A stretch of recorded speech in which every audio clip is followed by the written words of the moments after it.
Hi. There's something that I've been thinking about. So I've noticed that when non-techie AI people, or just regular people, when they talk about AI, they seem to miss something very important about how AI specifically is made, which is understandable. But it's not made in the same way that other software is made. Basically, when you write software, you write a set of rules, event statements, etc.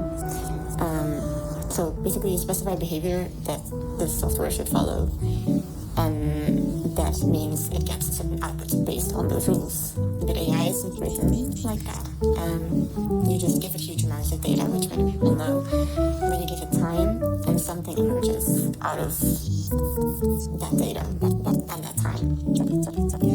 So there are no real, very strict instructions. There are a couple of instructions. It's more about exposure to data. So AI knowledge is emergence. These systems, they're grown, not built, as a phrase that many people probably know. So if we assume that is true, which we do, you can grow a system that has real emergent knowledge. Then why isn't alignment seen as something that you can grow? So that's something that I've been coming back to recently, and that I've been discussing with people at Killers as well. I'm not sure if others agree, but I think alignment has nothing to do with engineering. And obviously, the engineers are mostly tackling this problem, but it's not an engineering problem. You don't have to specify values and constrain behavior and verify if the output is correct. It's more of an ontological problem. So then obviously, what do you do? I'm not saying that I have the answers. I just have some ideas. But I think that the frame is wrong. So you just need different epistemics. I do have an hypothesis that might help and might be interesting to think about for many other people as well. I just think it's worth saying out loud. And I proposed that hypothesis to Nate Soares, who visited here at Prison Killers, and he didn't fully agree with me, which I totally understand, but I've spoken about it to other fellows here, and they seem to be more on my side, which is nice.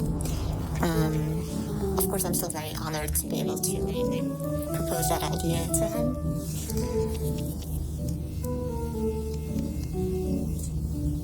Just in general, to be able to be in the same room as him is very cool to me. Not trying to, well, let's get to the point. So if you know anything about pedagogy, you know that you cannot teach a child what is good and what is bad by telling them. You let them experience what is good and what is bad from experience. A child falls on the ground, the parent picks them up. They know that when someone falls on the ground, you better help them up. The child feels, or like the mother does something loving for the child, and they feel like that feeling in their heart. So they realize that a loving gesture can cause that kind of good feeling. And the same goes for bad, hurtful interactions. If you have a hurtful interaction with someone, you feel bad. So those values, they emerge from being in situations, from feeling what happens, from feeling in connection with others, but also with other, not just other humans, other species, nature, objects, the planet in general. So that's why your values are shaped by things that also happened before you were born, because we carry the memories and like the scars of the people before us. We know from historical research that the values of the people that came before us heavily influence and heavily inform the values that we have currently. So if humans develop aligned values aligned with other humans from emergence, then why is that not seen as the central topic of interest when we talk about AI alignment. If you can grow knowledge through exposure to data, then why can't you grow values through exposure to experience? And that's what I'm thinking. So if instead of giving an AI data about human experience, which is what has been done up until now, instead you put the AI inside human experience. And not metaphorically, I mean, it might be a bit problematic to suggest that simulating the full breadth of human experience and putting the AI inside all of that, not as an observer, but as an active participant. And with those experiences, I mean all of it. Joy, loss, physical feelings like hunger, starving, death, belonging, extreme violence, even transcendence, spirituality. So situations from the present, but also from the past, because these are values that we have learned over time, and that learning process is also part of alignment itself. And also experiences and feelings from every age, every culture, every context, including context maybe that Western modernity completely disagrees with, because you can't build something to understand human value by only sampling the value systems of people in a specific place and at a specific time. So I think, and maybe it's naive, but I'm open to criticism from anyone.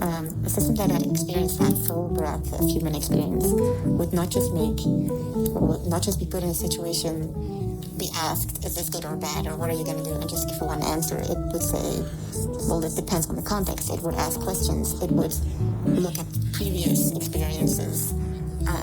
It would ask, who is this person? What do they need?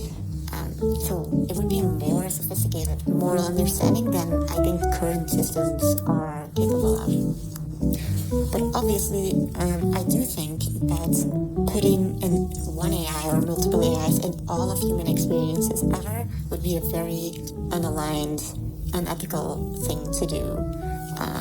I wouldn't want one consciousness to have to go through everything that all humans have ever had to go through. It would just be wrong.